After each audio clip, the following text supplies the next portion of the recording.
ও এসে বলতেছে না এখানে আপনি গাড়ি থুয়ে চলে যান। গাড়িটা করে বাবার টাকার না আমার টাকা।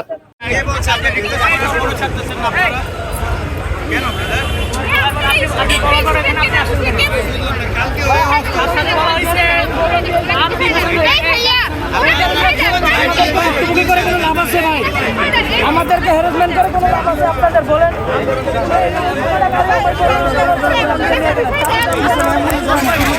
জুলাই আগস্টের পরে যদি এখনো বৈষম্য চলে আসতেছে তাহলে এই বৈষম্য কখনোই দূর হবে না ভাই। কিভাবে দূর হবে?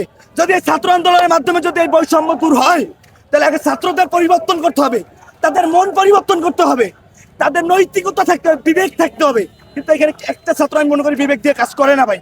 যদি বিবেক দিয়ে কাজ করতো তাহলে তারা আগে 24 ঘন্টা আগে 12 ঘন্টা আগে আলটিমেটাম দিত যে আমরা এখানে অবস্থান করব।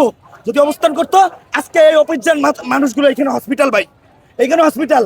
ওইখানে একটা গর্ভবতী মহিলা আমি দেখে আসছি, সেই রিস্কায় বসে আছে ভাই। তাহলে এই মহিলা কিভাবে যাবে বলেন? এটা কি মানবিকতা? এটা কি স্টুডেন্টের শিক্ষা ভাই? তোমার অধিকার তুমি নাও ভাই, কোনো সমস্যা নাই, কিন্তু এইভাবে নিতে পারো না তুমি। না ভাই, এটা ভাই খুবই দুঃখজনক। ওইখানে একটা মহিলা আছে, আপনারা জান একটা গর্ভবতী মহিলা ভাই রিস্কায় দাঁড়ায় আছে, আমি দেখে আসছি ভাই। তো এটা তো হতে পারে না ভাই। আমি যাবো হসপিটালে ভাই, আমি আমি বলছি যে ভাই আমি হসপিটালে যাব, আমার বোন দাঁড়ায় আছে আর আমার ভাই দাঁড়ায় আছে, আমার যেতে হবে, আমার ভাই অসুস্থ, যেতে হবে। কিন্তু এখানে কেউ এরকমের কোনো রেসপন্স দিল না। আমি বললাম যে ভাইয়া আপনারা তো সামনে টাটকেছেন, আমরা পিছ থেকে যাই, আপনারা তো ব্যাগ দিচ্ছেন, আমরা ব্যাগেই যাচ্ছি, আমরা আপনাদের এই ব্যারিকেড ভেঙে যাচ্ছি না। ও এসে বলতেছে না এখানে আপনি গাড়ি থুয়ে চলে যান।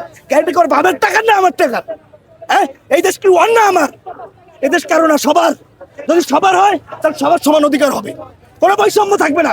কিন্তু স্টুডেন্ট বৈষম্য তৈরি করতেছে।